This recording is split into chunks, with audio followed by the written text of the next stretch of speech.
Well, as I said, we took a look at the Antichrist. By the way, John is the only person that uses that term to describe him. But that's the term that's really stuck with the church. And so we use that name a lot. But in Daniel's prophecy, for example, in chapter 11, this is what it says. He says in verse 21, "And in his place shall arise a vile person, to whom they will not give the honor of royalty, but he shall come in peaceably and seize the kingdom by intrigue." That is interesting. So when we first saw him, he comes out with a bow and conquers. It doesn't say anything about the arrows. And here it says that he's going to seize the kingdom, not by force at first. That doesn't happen until 3.5 years into the tribulation. But by intrigue, that's smooth, that's flattery, and treacherous. The word intrigue in Hebrew means all three of those things wrapped up into one. Here's how Paul described the Antichrist. In 2 Thessalonians chapter 2, verse 3, it says, "Let no one deceive you by any means, for that day will not come unless the falling away, the apostasy of the church, unless the falling away happens, it comes first, and the man of sin is revealed, the son of perdition." So Antichrist is stuck, but he's also known by these other names: man of sin, son of perdition. The beast is the name that we saw last week in chapter 13, having 7 heads and 10 horns, and on his horns 10 crowns, and on his heads a blasphemous name. Now the beast which I saw was like a leopard. His feet were like the feet of a bear, and his mouth like the mouth of a lion. The dragon gave him his power. Whoa. That is an absolute scary sight. But at first, he's this smooth-talking, easy-going, knowledgeable, full of wisdom, the wisdom of Solomon. I mean, this guy is just really sailing along. His goal, his agenda at that time, the first 3.5 years, is covert. But when he gets midway into all this, as we described last week, when Satan is kicked out and he realizes he has a short time left, I mean, it's just as though that all hell breaks loose. Before the Antichrist will be revealed as such, as the Antichrist, the world will be divided into 10 governing units, 10 countries, 10 nations, which are ruled by 10 powerful leaders or kings or whatever they're going to be called. And the Antichrist is not one of those 10, but he'll rise to power and he'll conquer 3 of the 10, and then the others will acquiesce and give him their reign, their authority. They'll just kind of give it over to him. When we get to chapter 17, we're going to read this. The 10 horns which you saw are 10 kings who have received no kingdom as yet, but they will receive authority for 1 hour, pretty short time. I don't mean literally an hour, but for a short time, as kings with the beast, and these are of one mind, and they will give their power and authority to the beast. Now, I want you to realize when that happens, at that time, the Antichrist will reign over the entire world. According to Daniel chapter 9, verse 7, he'll make a 7-year covenant with the nation of Israel, but halfway into it, he'll break it. At that point, he will reveal his true nature and what his goal has always been by desecrating the temple and declaring that he himself is God and is to be worshiped. He will, as we discussed last week, suffer a mortal wound. We'll see that again. But then he's going to live. So there's some sort of a resurrection scene, a phony scene. And I'm not sure how it really takes place, but that's what we know that happens. The world then is going to say, who can make war with this guy? And they're just going to bow down and worship him. Nobody will be able to kill him. And there's another beast that's mentioned in this chapter, the false prophet. He will be our focus for this morning. There will be a totalitarian empire held by the Antichrist, one world government. And we've seen through prophecy how it's going to happen, how it's going to unfold. We see it unfolding before us, a revived Roman Empire, as it were.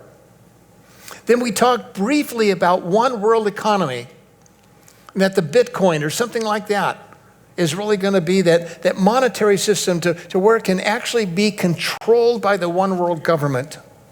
I want to read something to you. It's from the IMF, and it demonstrates the way that we're headed for a one world economy. These are remarks to the World Economic Forum. Kristalina Georgieva is the managing director of IMF. What is IMF? International Monetary Fund. This was her statements on June this year. She begins with, quote, "My thanks to His Royal Highness, the Prince of Wales, and to Professor Schwab for bringing us together." Now remember, our concentration now is how is a one world economy going to come into play? She goes on to say that now is the time to think of what history would say about this crisis, the one that we're all going through right now worldwide. And now is the time for all of us to define our own role, she said.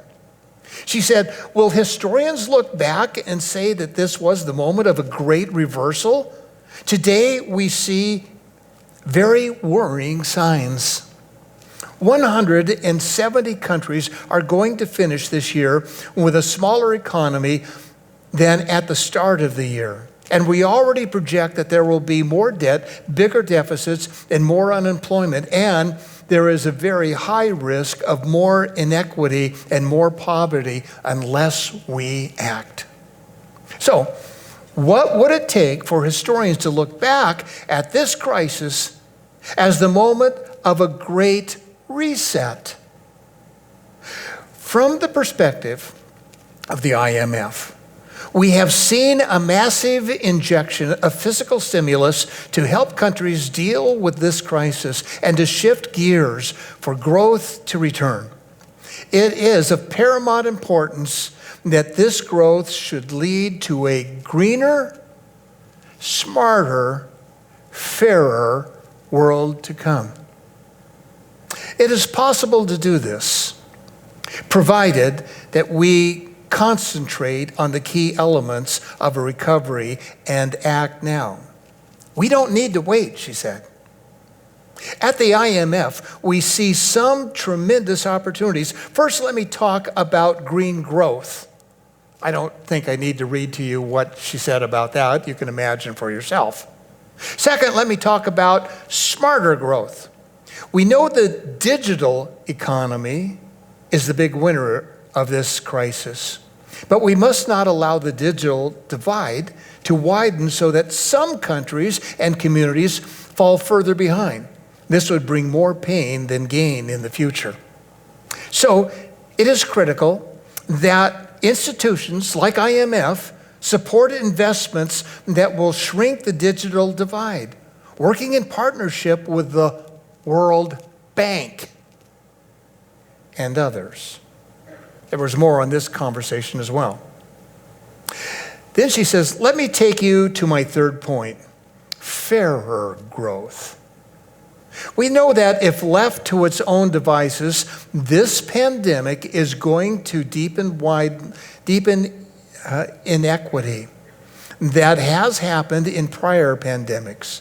We can avoid this if we concentrate on investing in people, in social fabric, in our societies, in access to opportunities, in education for all, and in the expansion of social programs, and so that we take care of the most vulnerable people. Then we can have a world that is better for everyone. Let me interpret this for you. Socialism, communism. I want to conclude, she goes on to say, with an example from the past. William Beveridge, in the midst of the Second World War, put forward his famous report in 1942, in which he projected how the UK should address what he called the 5 giant evils. This famous report led to a better country after the war, including the creation of national health services that is saving so many lives in the UK today. And my institution, the IMF, was created at this time as well, at the Brentwoods Conference. So now is the moment to set up and use all the strength that we have to turn the page. In the case of the IMF, we have a $1 trillion financial capacity and tremendous engagements on the policy side. This is the moment to decide that history would look back on this as the Great Reset, not the Great Reversal. And I want to say, loud and clear, the best memorial that we can build to those who've lost their lives in this pandemic is to build a world that is greener, smarter, and fairer. Thank you, end quote.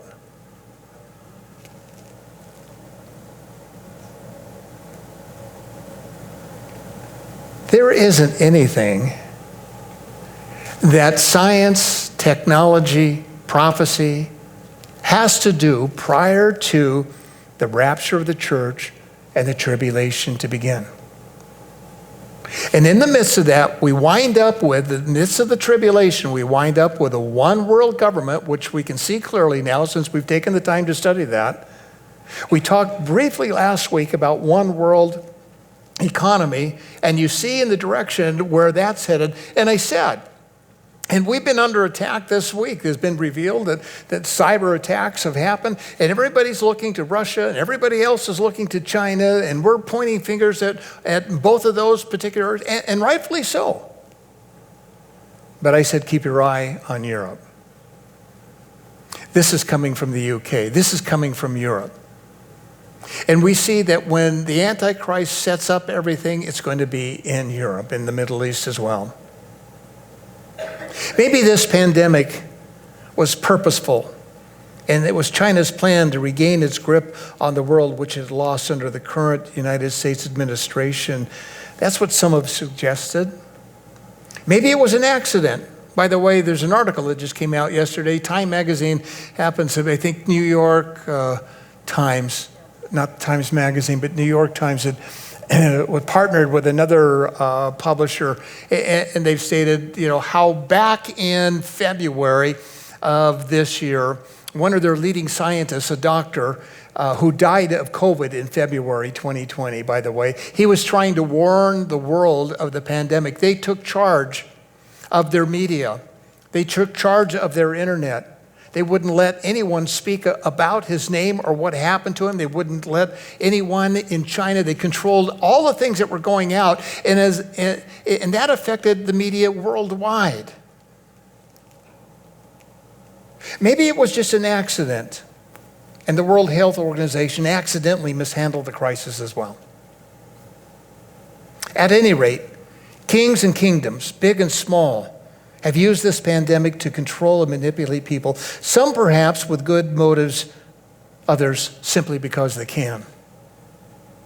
I hope that you can recognize how easily people can be herded around, how people will willingly give up their freedoms because they have been convinced that there's a short-term gain to be had. Let me say it this way. People can and have been convinced to give up long-term goals for short-term gain. Fear has been the best tool of the governments of the world, and it has been used in concert with one another. And so when it comes to seeing that everybody's just going to be falling in line, it's not such a stretch of the imagination anymore. You've seen trial runs. I can remember back when we were supposed to hide under our desks at school because we were afraid that Russia was going to drop a bomb on all of us. And we were just poor folk. So were you. I bet you didn't have, anybody here have a bomb shelter in their backyard? Anybody at all? Yeah, okay, that's what I figured.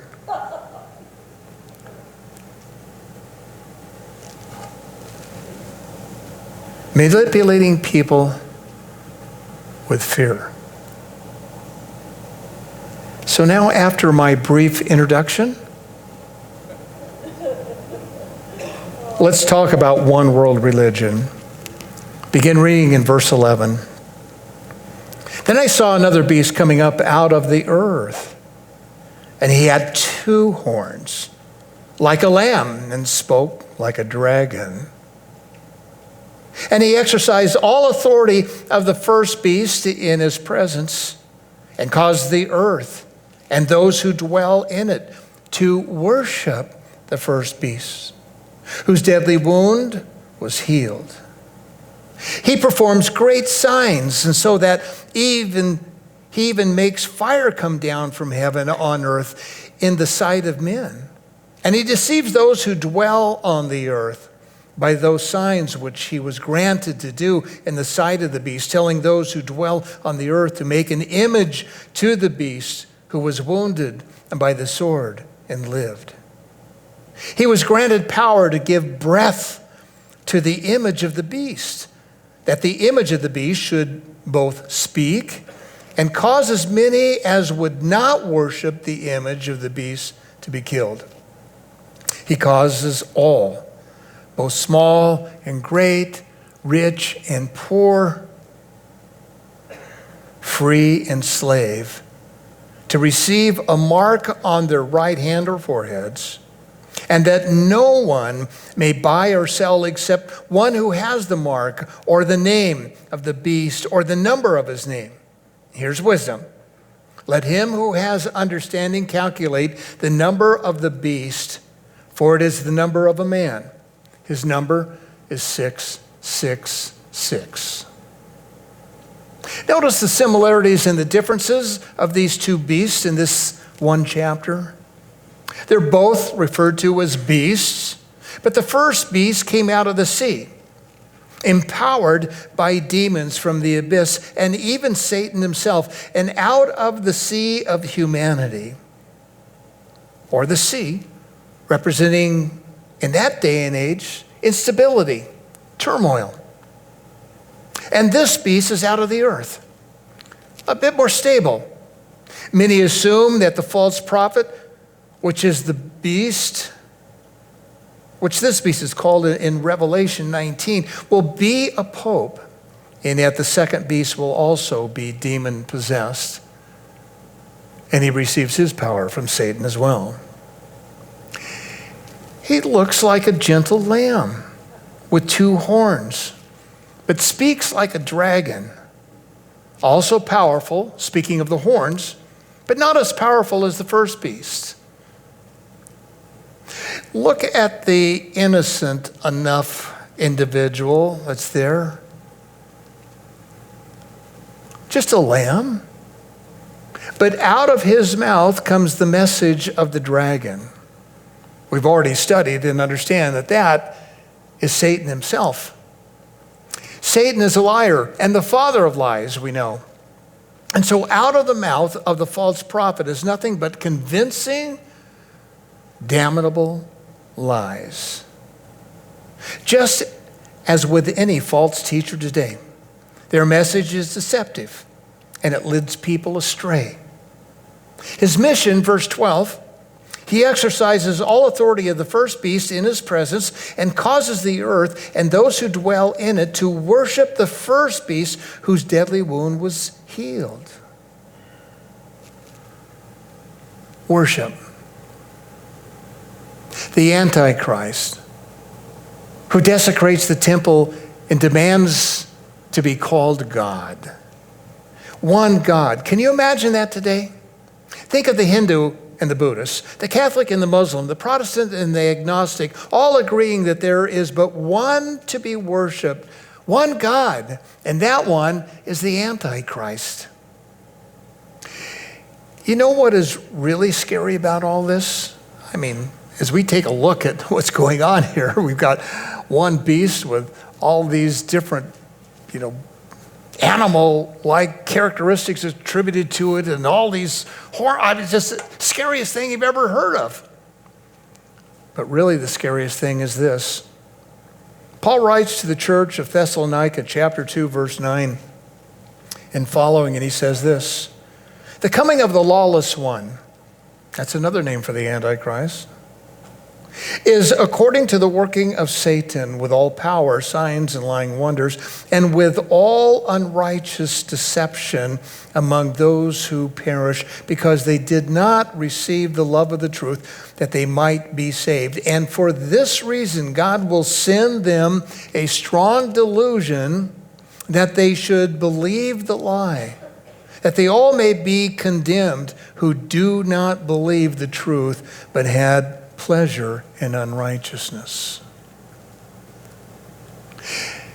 As smart as they are, they might be able to pick up on the deception of the Antichrist or the deception of the false prophet, but because they dismiss God's word,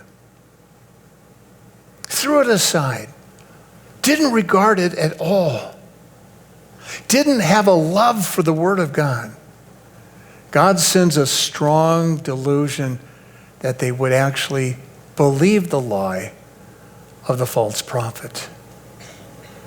That the Antichrist is the only one to be worshiped. Only he would be able to save you from the calamity. That's what we've seen. The broken seals. We've seen what happens when the trumpets have been blaring. And the Antichrist has all the solutions. He herds people around, just like we've been seeing in our own land today. They think it's for their short-term game of safety, yet the long-term results is eternity in hell. In verse 13, he performs great signs, and so that he even makes fire come down from heaven on the earth in the sight of men. And he deceives those who dwell on the earth by those signs which he was granted to do in the sight of the beast, telling those who dwell on the earth to make an image of the beast who was wounded by the sword and lives. I'm sure that you'll remember that one of the signs of the two witnesses that they performed during the first 3.5 years of the tribulation was calling fire down from heaven. Everybody hated it. And so when their mission was through, God allowed the Antichrist to overpower them, slay them, kill them. Everybody rejoiced.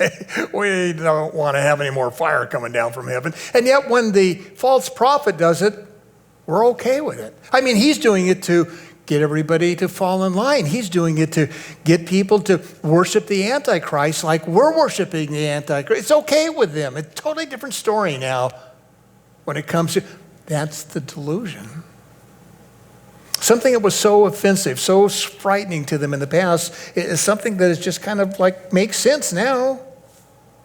This isn't the first time we've had an image like this.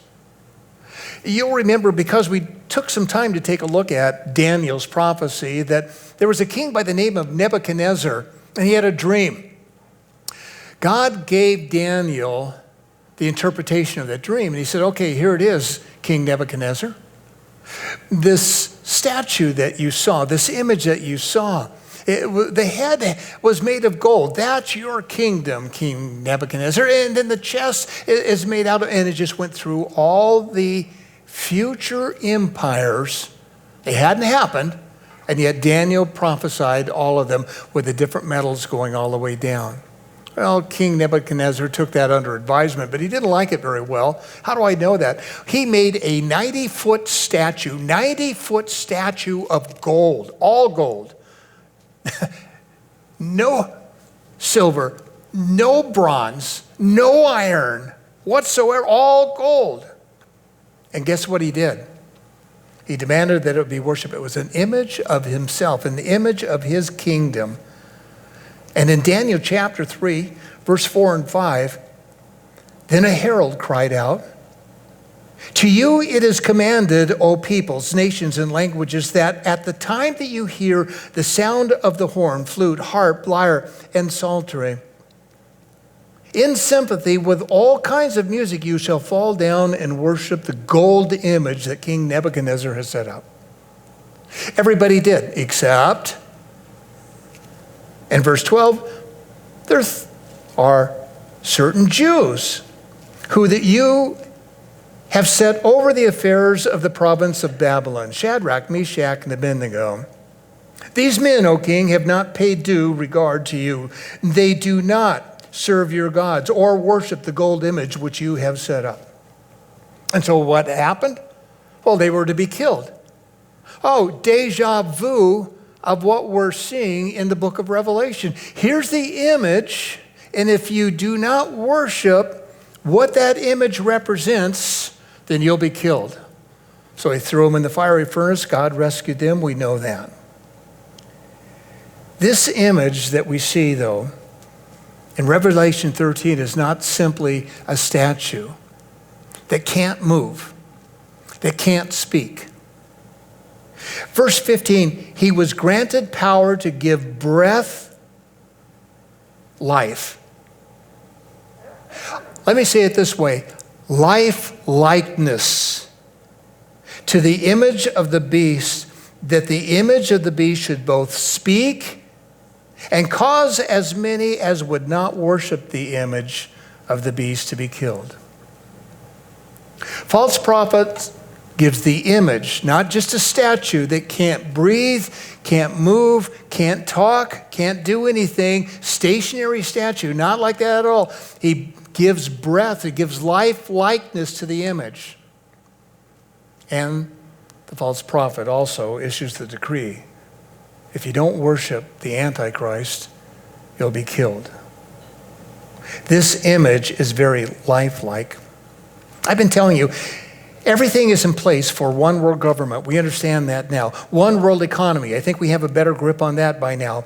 But we really have to just simply accept this one world religion. We can't quite understand how all that's going to happen. How are you going to, for example, have an image that is lifelike? Watch this. Let's get started. First, let me introduce you to Mini-Me. There she is, my perfect holograph. And thanks to the power of HoloLens 2, she just floats right with me. I'm literally holding my hologram, so natural. Now she's a little small to do a keynote. So let's get her up so she can do full-size Japanese keynote. Render keynote.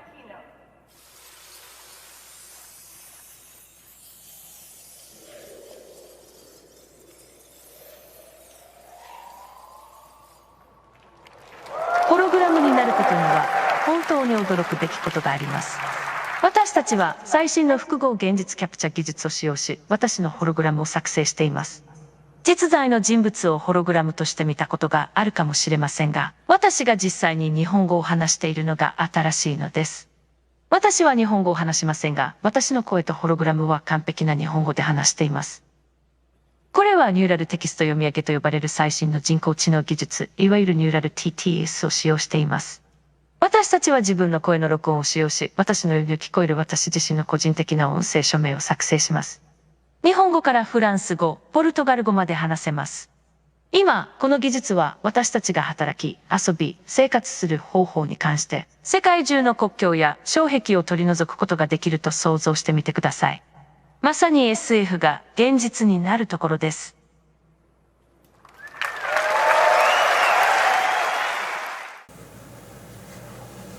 There you have it. You can look it up on your own. Google Microsoft hologram, and you'll be able to see a longer version of this. Microsoft hologram.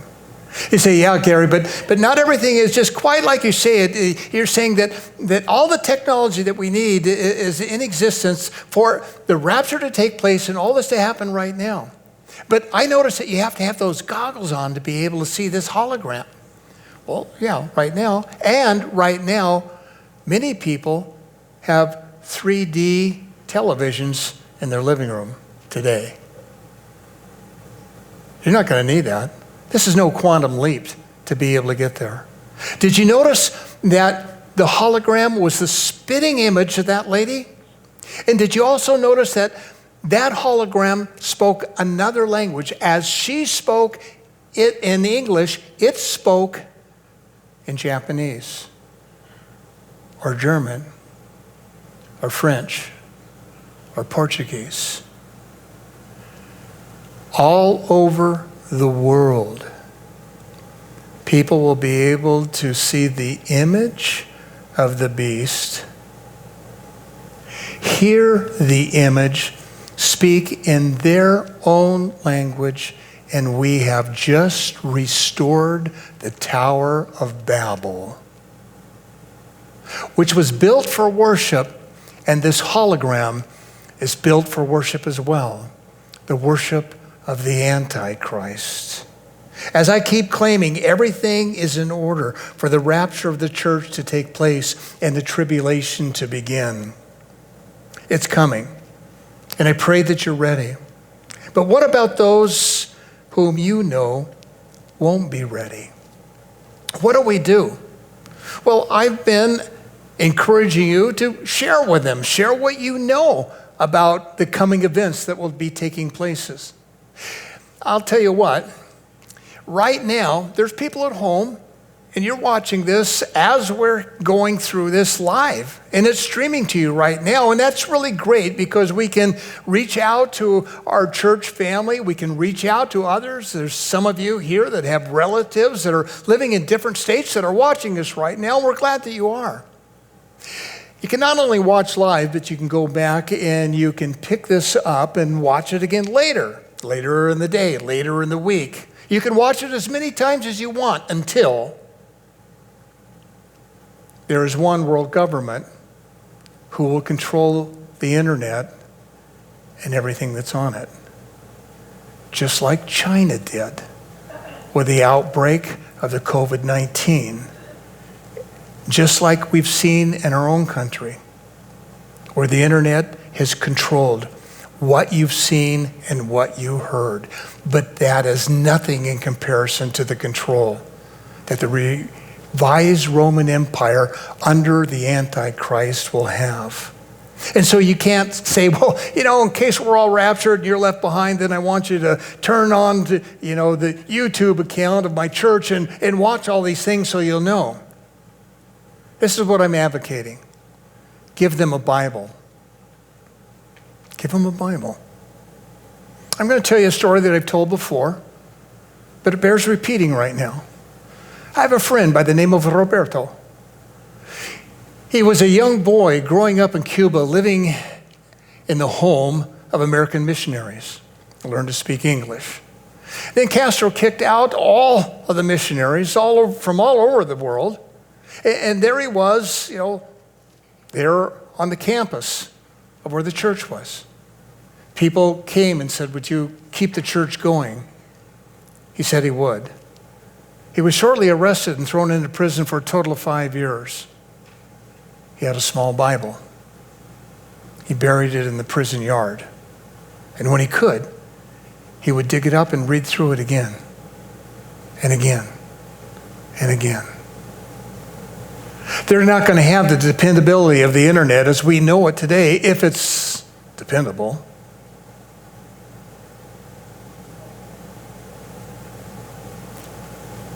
But if you give them a Bible, maybe they'll bury it in the backyard.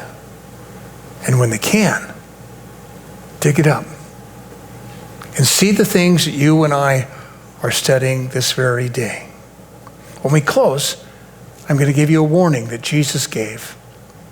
And it's a warning that they need to hear or read for themselves.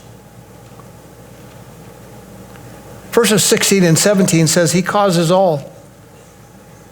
The false prophet causes all, both small and great, rich and poor, free and slave, to receive a mark on their right hand or on their foreheads.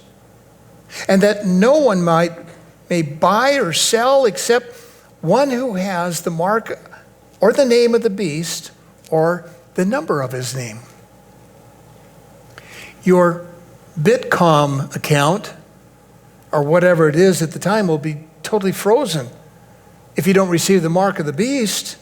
Your dollars will be worthless. Even your hidden gold and silver will be non-negotiable unless you receive the mark. That mark confesses that you belong to Christ. In that day and age, you will either belong to Jesus Christ or you will belong to the Antichrist. If you belong to Jesus Christ, you'll be tracked down and killed. Revelation 13:18. Here's wisdom. Let him who understands calculate the number of the beast, for it is the number of a man. His number is 666. The numerical value of the letters of the name of the person of the Antichrist will be 666. You who belong to Jesus Christ don't need to be looking for that. But those who don't need to be aware. This is what Jesus said. Matthew 24, verse 23, on through verse 26, he says, then if anyone says to you, look, here's the Christ, or there, do not believe it, for false Christs and false prophets. Now, we've been using the term Antichrist as though we're against. Actually, it's instead of pseudo-Christs. For pseudo-Christ and pseudo-prophets will rise and grow or show great signs and wonders to deceive, if possible, even the elect. See, Jesus says, I've told you beforehand. Therefore, if they say to you, look, he's in the desert, do not go out. Or look, he's in the inner rooms. Do not believe it. I know you don't, but many will. Go tell it on the mountain that Jesus Christ is born. That was a message a long time ago. The message today is go tell that he's coming again. But before he does, the church will be raptured, and there will be 7 years of tribulation. Go tell that on the mountain, because that's what the world needs to hear. So that some might be saved. Even then. So, Father, we come before you.